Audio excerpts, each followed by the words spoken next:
Saya sudah berkali-kali mengatakan bahwa program MBG ini akan menjadi pintu masuk untuk menyerang pemerintahan Pak Prabowo Gibran.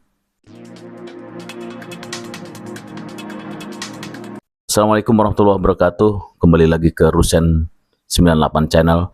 Jadi kali ini saya akan membahas kembali lagi tentang MBG ya, yang diplesetkan oleh Tio Arianto ya, Ketua BEM UGM, itu disebut merampok berkedok gizi gitu ya, katanya MBG itu ya, tulisan di bajunya gitu. Nah ini kan lagi viral ya teman-teman, lagi viral. Si Tio Arianto ini sebagai Ketua BEM UGM mengkritisi keras ya program MBG. Nah sebelumnya memang Tio Arianto ini naik namanya ketika dia mengkritisi tentang kejadian yang anak sekolah ya, adik kita yang di NTT meninggal ya karena tidak sanggup membeli peralatan sekolah itu ya. Dan Tio Arianto ini melakukan manuver mengirimkan surat ke UNESCO ya, ke UNESCO atau ke PBB tentang kejadian tersebut. Makanya viral.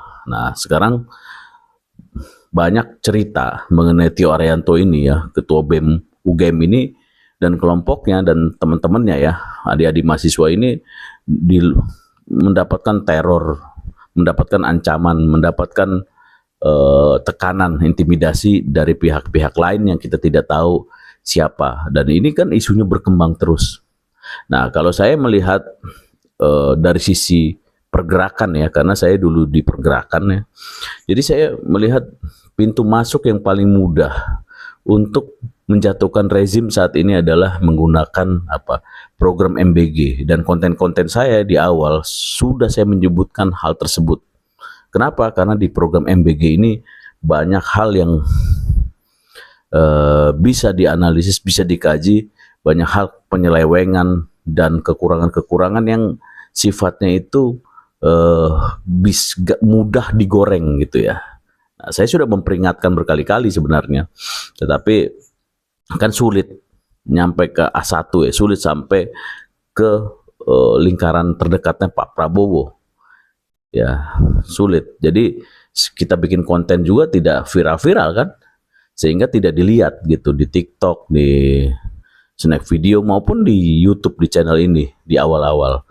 Oke ya, jadi kembali lagi, Tio Arianto adalah sebagai orang atau bisa dikatakan kalau di teori gerakan tadi saya bilang adalah martir di depan yang akan membuat isu ini akan bergulir cepat dan akan mengakibatkan pukulan politis yang sangat tinggi ya. Jadi ini hati-hati nih, Tio Arianto ini atau BEM akan digunakan oleh kelompok-kelompok yang memang berseberangan dengan Pak Prabowo ya. Pintu masuknya melalui MBG ini gitu ya.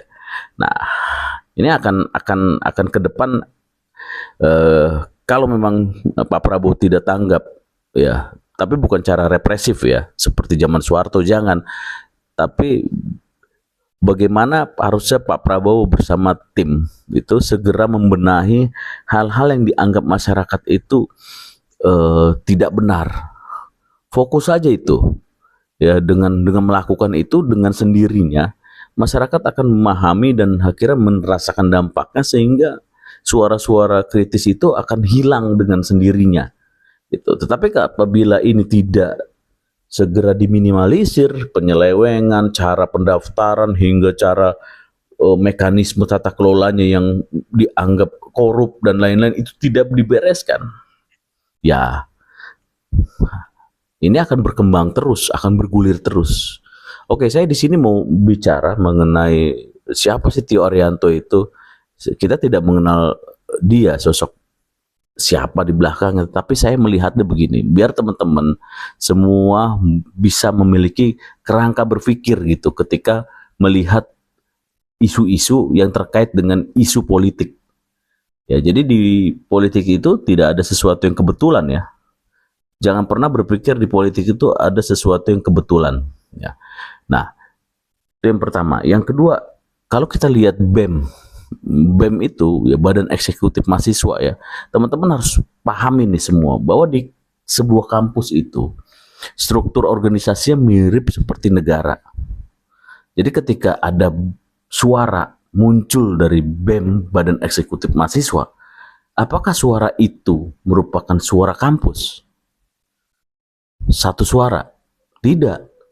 Kampus itu juga terpecah-pecah organisasi di dalamnya. Kita bicara Badan Eksekutif Mahasiswa adalah semacam senat lah, struktur yang dibentuk ya seperti senat ya, tetapi dia di bawah rektor, di bawah kampus ya resmi. Nah, sementara ada lagi organisasi KM namanya, Kesatuan Mahasiswa, ya itu rata-rata swasta, kampus-kampus swasta yang membentuk mirip seperti BEM gitu ya. Nah, kalau di dalam kampus tersebut ada BEM, belum tentu organisasi itu hanya ada BEM aja, tetapi ada lagi pecahannya yang mahasiswa yang tidak ikut bagian dari BEM, yang merasa ingin kebebasannya ekspresinya lebih tidak terkooptasi oleh rektor, dia membentuk lagi namanya ya termasuk KM tadi, Kesatuan Mahasiswa. Nah, itu aja udah terpecah. Nah, orang-orang yang dalam BEM, struktur organisasinya ya, orang-orang yang duduk di situ, itu bisa kita bedah lagi. Apakah mereka murni dari mahasiswa yang tidak terafiliasi dengan ormas-ormas di luar, ya organisasi mahasiswa yang di luar, semacam HMI, PMII, GMNI, PMKRI, dan lain-lain, ya. Karena kalau mereka duduk sebagai ketua BEM seperti Tio Arianto ini dari mana organisasinya yang di luarnya ya, eksternalnya, HMI kah atau kami kesatuan mahasiswa yang ada di musola-musola, di masjid-masjid yang itu digarap selama ini oleh PKS ya dari dulu ke dulu sampai sekarang, atau jangan-jangan di HMI yang tarikannya lebih kuat ke Golkar, atau PMII yang tarikannya kuat ke NU atau PKB, atau GMNI yang tarikannya kuat ke PDIP ya. Nah, ini harus dilihat juga biar kita bisa mencerna ini siapa sih orang ini, dia menyuarakan sesuatu ada tujuannya nggak, murni tidak. Nah, ini teman-teman atau semua yang menonton konten ini biar tercerahkan. Nah, kembali lagi, kampus selain ada BEM, di situ ada apa? Ada organisasi kemahasiswaan yang lain, ya, seperti unit kegiatan. Nah, unit kegiatan ini juga bisa dicek apakah terafiliasi dengan organisasi mahasiswa eksternal, gitu ya. Nah, kita pecah lagi ke atas. Ya, rektornya siapa? Rektornya orang partai kah, independen kah, atau tarikannya kemana di jejak digitalnya itu terlihat. Ya, jadi kampus itu sama kayak negara. Bukan karena ada satu orang yang teriak, misalnya anti MBG, maka kampus itu dikatakan seluruh mahasiswanya anti MBG. Enggak, karena polarisasi politik yang terjadi ya di elit kan turun ke masyarakat, ke grassroots, termasuk kampus. Kampus-kampus akan ada yang A, ada kelompok B, kelompok C. Mungkin kalau kita bedah lagi ada kelompok Islam dipecah lagi, Islam fundamental, Islam nasionalis, ya. Ada kelompok kiri, sosialis, macam-macam. Gitu. Jadi jangan melihat dari seorang Tio Arianto ini kita memukul ratakan atau menyamakan semua mahasiswa atau kampus itu memiliki keinginan atau memiliki pemahaman anti terhadap rezim. Belum tentu, gitu ya. Kita harus cermat. Karena di politik ini kita harus melihat petanya, tarikannya kemana. Ini saya ajarin nih buat para termul juga ya. Kita sama-sama belajar. Jadi kalau memandang sesuatu itu biar clear gitu. Apalagi ini di politik ya. Beda kalau kita bicara di tempat lain lah. Ini kita di politik ya. Gitu ya. Jadi coba deh. Apakah kritisi yang dilakukan oleh BEM, ya kita lihat ini pasti akan menyebar nanti ke BEM Bandung, ke BEM mahasiswa Bandung, BEM kampus mana, BEM kampus mana. Nah, tapi yang ini nih saya info ini yang jeleknya ya BEM ini ya, perjuangannya tidak kayak KM, orang-orang kiri, orang-orang kampus swasta, yang mereka berjuangnya lebih idealis. Ya kalau BEM ini atau Senat yang memang dia di bawah koordinasi atau struktur kampus, kadang-kadang dia mencari eksistensi, ya akhirnya ujung-ujungnya apa, biar dilihat, dan akhirnya dia direkrut oleh partai politik, akhirnya dia nyalek, ya itu banyak, ya karena memang dia dididik rata-rata oleh apa, oleh organisasi-organisasi mahasiswa eksternal, gitu ya. Jadi yang tadi saya bilang itu ada HMI, ada PMI, ada macam-macam ya.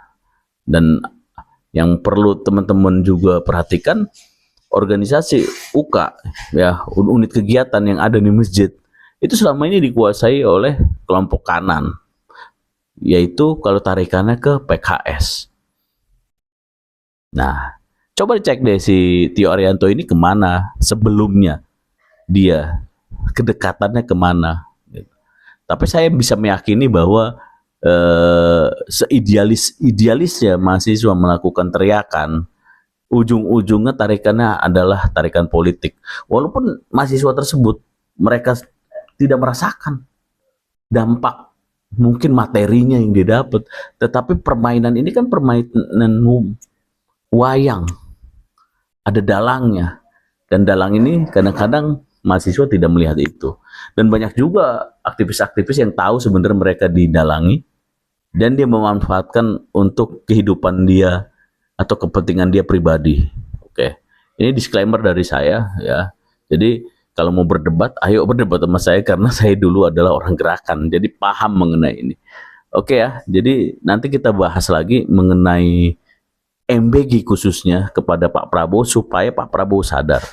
Oke, untuk relawan, untuk termul tetap solid, tetap kompak. Kita pastikan apabila Mas Gibran tidak dianggap, tidak ditarik oleh Pak Prabowo kembali sesuai dengan akad politiknya untuk menjadikan Gibran sebagai wakilnya di periode kedua, kita akan turun dan akan kita giring Gibran menjadi orang nomor 1. Oke, assalamualaikum warahmatullahi wabarakatuh.